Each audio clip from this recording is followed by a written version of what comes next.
Halo semuanya, selamat datang di Trek Talk, sebuah podcast dari Trek FTUI. Saya Amar, pada kesempatan kali ini kami akan membahas tentang Trek FTUI dan seluk-beluknya.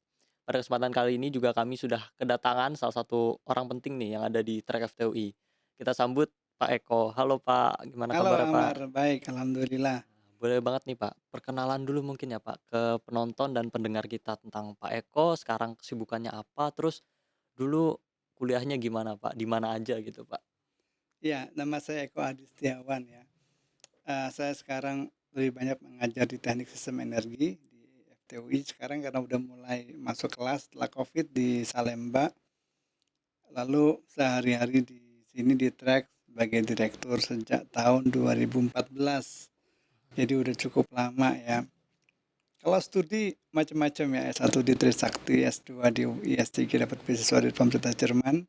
Lalu balik ke Indonesia bergabung dengan FTUI sekitar tahun 2010. Mmm, Ya, ada 10 kira-kira. Itu sih perjalanan singkatnya ya. oh iya. Di Teknik Sistem Energi itu di Salemba tuh S2 ya, Pak? S2, ya Oh, S2 dia S2 multidisiplin. Jadi mahasiswa yang ada di sana bisa belajar berbagai macam aspek, nggak hanya keteknikan tapi juga ada keekonomian, ada juga kebijakan atau policy yang menurut saya justru ini yang menarik dan dibutuhkan oleh Indonesia saat ini. ya. Ini kan, Pak, ini kan namanya Track Talks nih, Pak. Berarti kan berkaitan dengan track nih, Pak. Kira-kira apa sih, Pak, itu track gitu, Pak? Kepanjangannya, terus kenapa namanya track gitu? Alasannya kenapa gitu, Pak?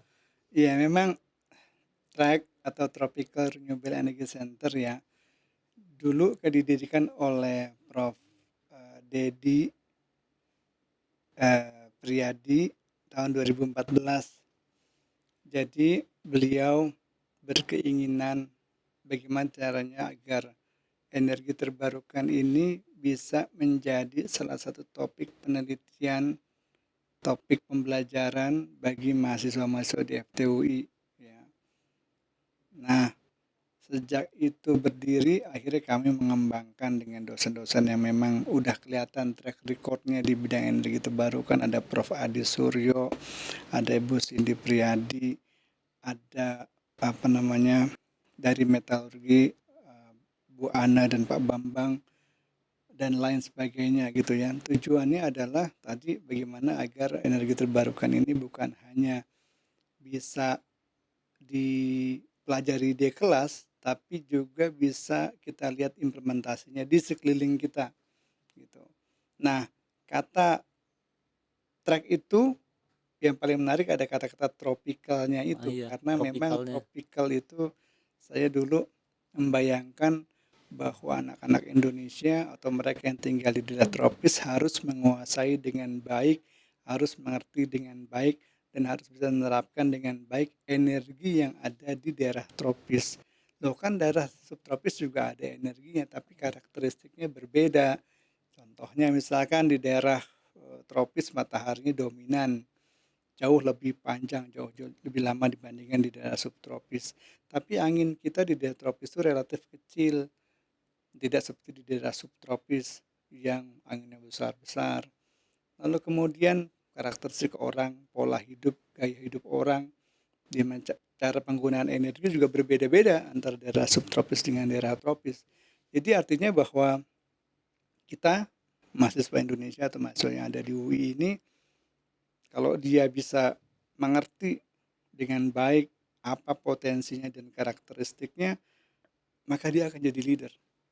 Mmm, Jadi kita tidak akan selalu harusnya tergantung dengan teknologi yang berasal notabene dari daerah subtropis.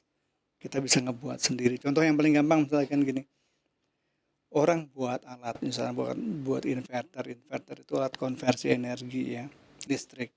Kalau di daerah subtropis, daerahnya relatif dingin. mhm, Jadi enak peralatan kalau daerah dingin tuh enak, senang, umurnya panjang. Tapi mereka belum pernah ngetes bahwa kalau dia taruh di daerah tropis yang relatif panas plus banyak serangganya. Karena di daerah subtropis nggak ada serangga boleh iya. dibilang. Susah Oh di hidupnya sini di sana. iya, di sini serangganya banyak. Oh berarti permasalahannya juga banyak. Mhm. dan itu nggak bisa diantisipasi oleh kita, berarti ada desain ulang Mhm. misalkan. Begitu juga dengan mobil listrik yang lagi ngetren sekarang.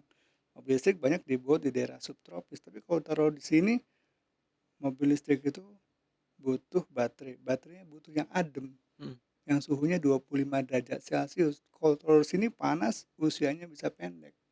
Akhirnya kita bisa ngelihat bahwa mobil listrik itu di daerah subtropis umurnya bisa misalkan 10 tahun, harus udah ganti baterai. Di sini mungkin baru 5 tahun udah ganti baterai.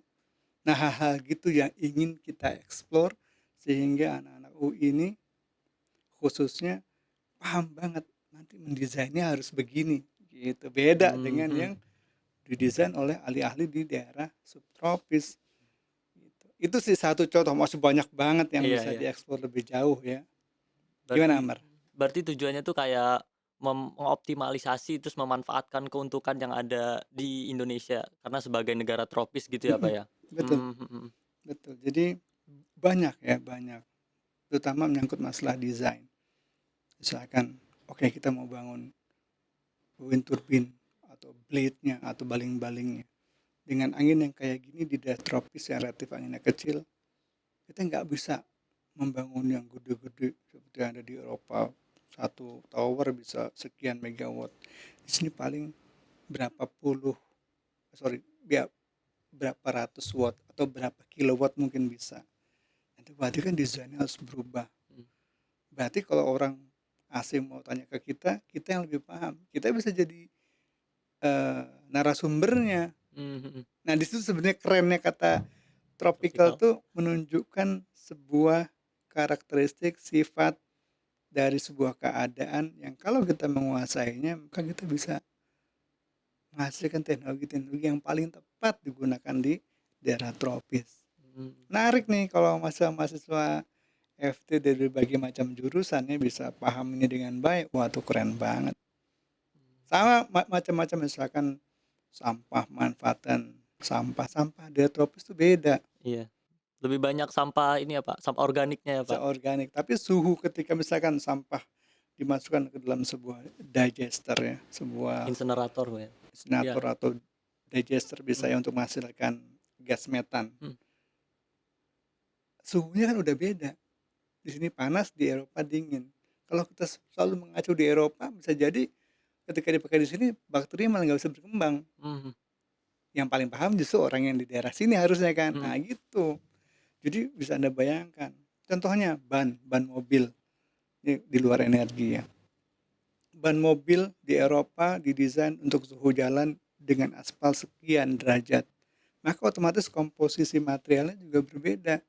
Ketika ditaruh sini panas, ya kan, apalagi banjir, Mhm. macam-macam. Sehingga apa a- adonan yang ngebuat ban itu jadi beda. Makanya jangan buru senang ada diskon ban dari Eropa, mana ban buat daerah subtropis gak cocok sama di Iya. sini. Nah itu contoh-contoh yang banyak ya. Nah, kan tadi Bapak udah nyinggung tentang sampah juga tuh, Pak, yang bisa jadi energi gitu kan. Di Indonesia juga banyak sampah organik gitu. Nah, sebenarnya kan kalau yang saya tahu tuh kan sumber energi terbarukan ada banyak, Pak. Bisa dari panel surya, ada sampah juga. Di track ini karena berfokus ke tropis nih, Pak, ada lagi nggak klaster-klasternya atau bagian pembagiannya gitu, Pak? Ya, di klaster-klasternya ada tadi ya. Kalau saya di bidang renewable energy integrations, jadi lebih bicara masalah sistem kelistrikan ya. Mmm, mhm mhm. Ya, pengembangan jaringan listrik misalkan gitu. Yang kedua ada bidang yang baru ini dari teman-teman dari teknik mesin yaitu masalah maritim, Mmm, mhm. energi maritim oleh Dr. Arif ya. Nah, dia akan ngembangin berbagai macam riset yang bagaimana bisa mencari solusi-solusi untuk pemanfaatan energi yang berasal dari maritim dan laut, misalkan gitu. Yang ketiga ada tentang material, menyangkut masalah baterai juga, yaitu ada Dr. Alfian yang dari metalurgi. Lalu kemudian ada tadi Bu Cindy, itu lebih pada waste to energy, Mhm.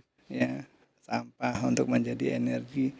Lalu kemudian ada siapa lagi ya, Prof. Adi Suryo. Prof. Adi Suryo dari teknik mesin juga, dia bicara masalah pengolahan biomass khususnya untuk daerah-daerah terpencil dengan manfaatkan sekam padi dan sebagainya. Eh, Lalu ada siapa lagi? Ya mungkin di website bisa lebih lengkap ya, di website track mungkin nanti Nah, itu jangan diperlihatkan. lupa pantengin juga ya websitenya dari Trek FTUI. Ya, oh ya, ada juga Dr. Ova. Jadi beliau ini orang arsitektur. Mhm, Orang arsitektur kan juga lekat sekali dengan masalah energi, bagaimana membangun sebuah desain rumah.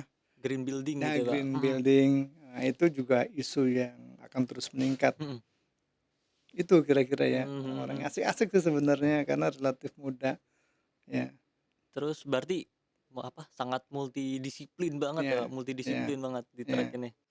Nah, karena multidisiplin nih, terus juga saya lihat-lihat nih, Pak, di misalkan jalan di FT gini, terus lewat danau gitu, itu kan ada projeknya Trek ya, salah satu mhm, projeknya. ya. Dari sejauh ini, Pak, dari dibentuk awalnya tahun 2014 tadi, apa aja nih, Pak, projek yang udah dilakuin, udah dibuat sama Trek ini, Pak? Iya, makasih Amar. Jadi udah cukup banyak ya khususnya di bidang saya yang memang lebih saya apa namanya, saat ini memang pas Covid juga kemudian kami juga masih aktif. Mhm, Jadi pertama adalah, bukan pertama tapi, kalau Anda lihat sebelum masuk di teknik di dekat, eee, lapangan bola apa namanya, N-Park, ya di Nparks mhm, itu kita membangun sebuah rumah.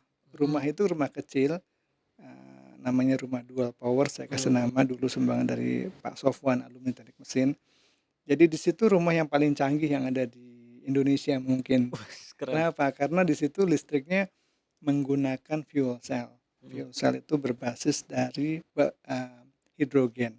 Bayangin rumah sekecil itu disuplai oleh hidrogen, bisa menghasilkan listrik sebesar 5 kW. Lalu di situ ada photovoltaic panels di atasnya. Lalu di situ ada baterai.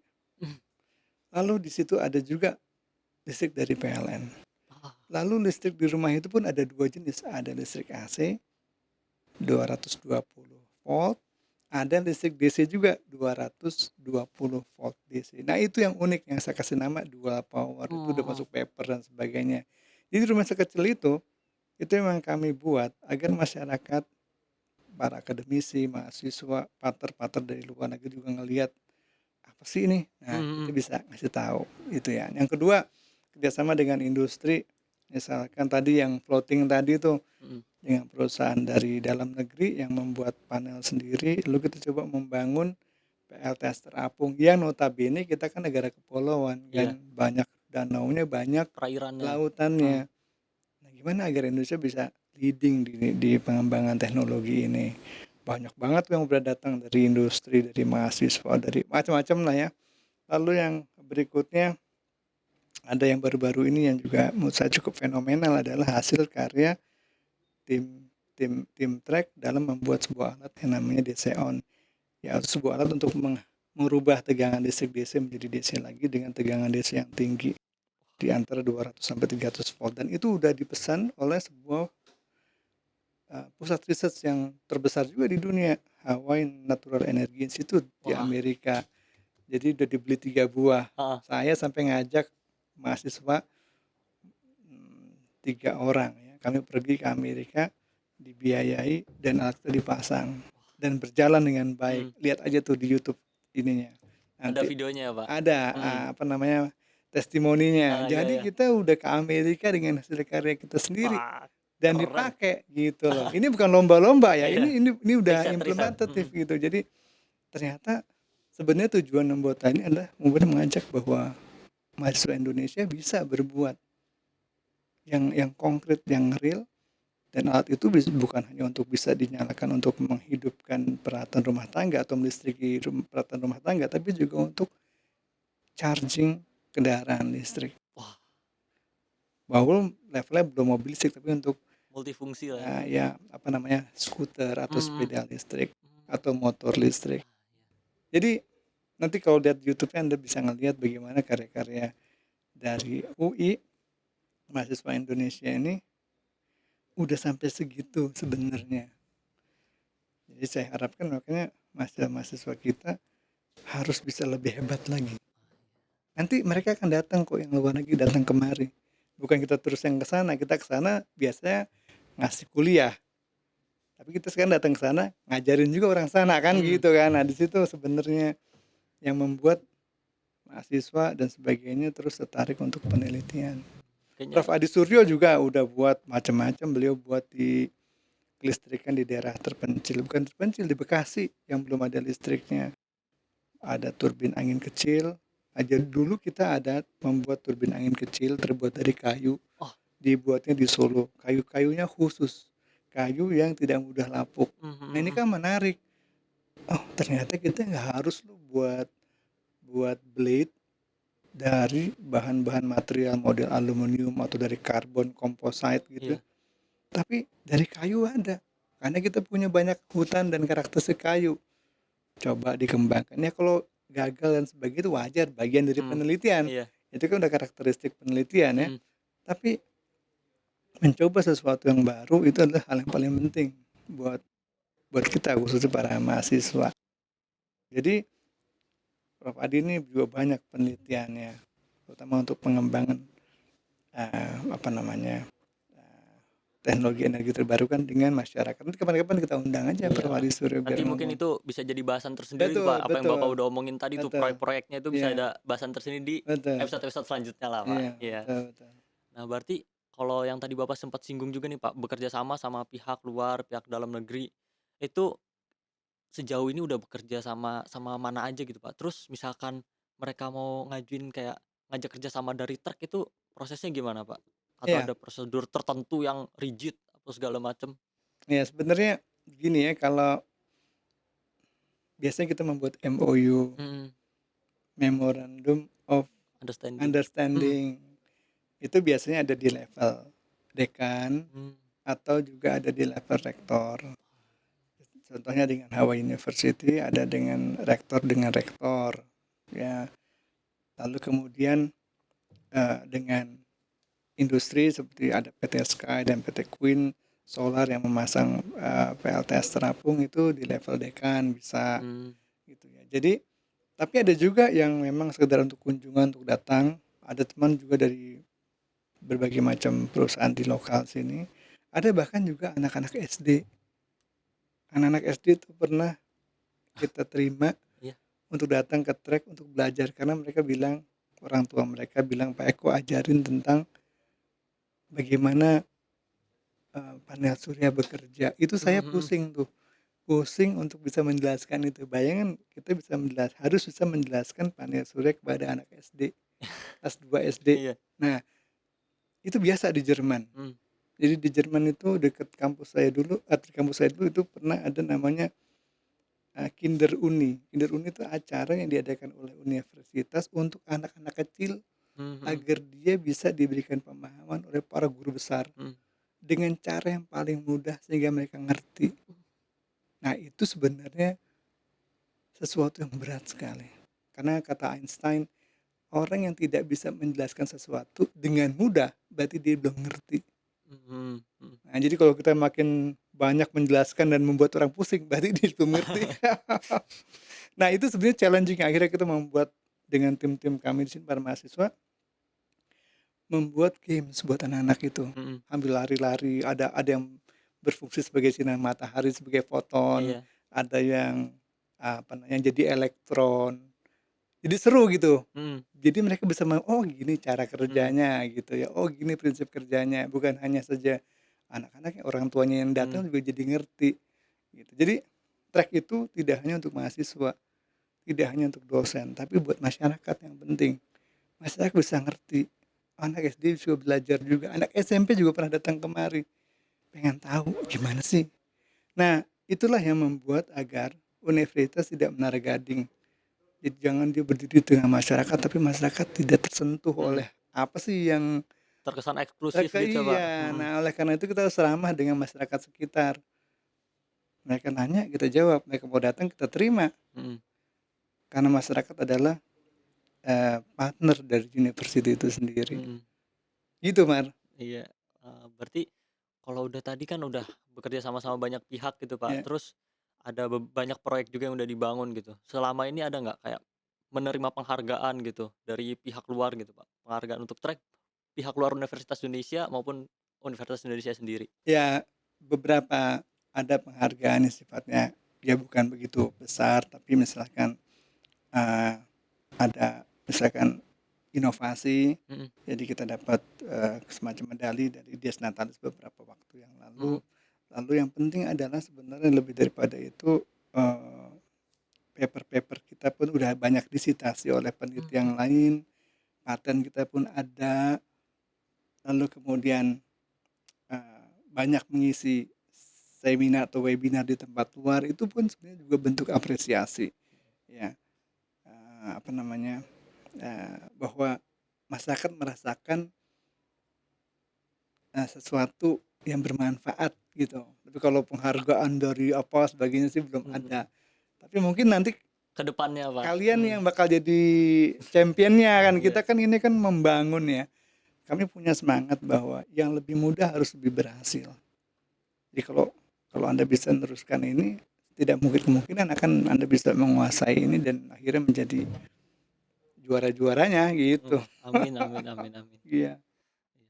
Tadi kita udah banyak bahas juga tentang dari Pak Eko nih, tentang awal masa pembentukan track, pembagian-pembagian klasternya track, terus juga fokus-fokus yang ada di track ini gimana, sampai akhirnya membahas tentang project-project serta partner kerjasamanya. Mungkin sebelum ditutup nih Pak, ada nggak kayak harapan buat track ke depannya gimana Pak?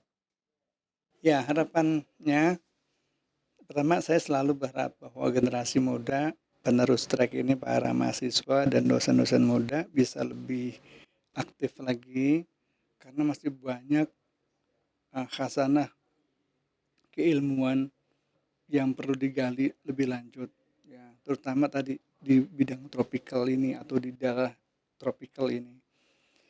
Kita bisa ngelihat sebenarnya dengan nenek moyang kita membuat kenapa sih rumah joglo, Mhm, kenapa bentuknya joglo, bawa atapnya panggung, lancip, panggung, heeh, itu karena semua mereka memang belajar dari alam. Kita ini banyak musim hujan, otomatis atapnya pasti lancip. Kalau nggak lancip, bentuknya dak gitu mhm, ya, maka pasti banyak bocor-bocor, iya, iya kan? Jadi sebenarnya nenek moyang kita tuh, leluhur kita tuh udah mengerti sekali karakteristik alam kita.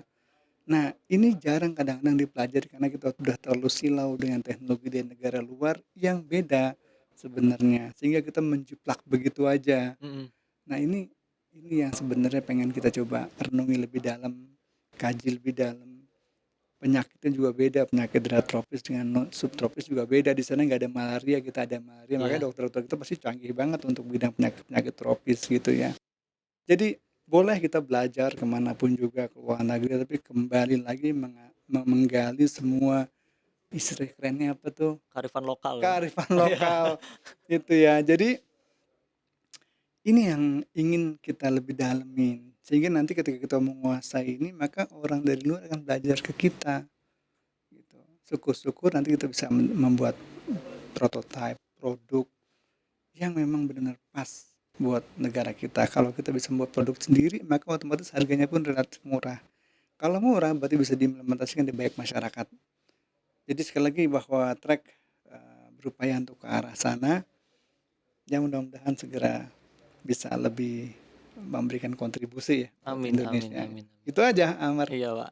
Nah, buat teman-teman yang masih penasaran sama apa yang udah dilakuin Trek dan kedepannya bakal kayak gimana tentang bahasan-bahasan selanjutnya, tetap pantengin website dan Instagram Trek FTUI di @trekftui. Sekian yang dapat kita bicarakan ya, Pak, Ya, sejauh ini ya, Pak. ya, Terima kasih Pak Eko sudah datang. ya. Sampai jumpa di episode selanjutnya. Dadah. Oke. Terima kasih, Pak.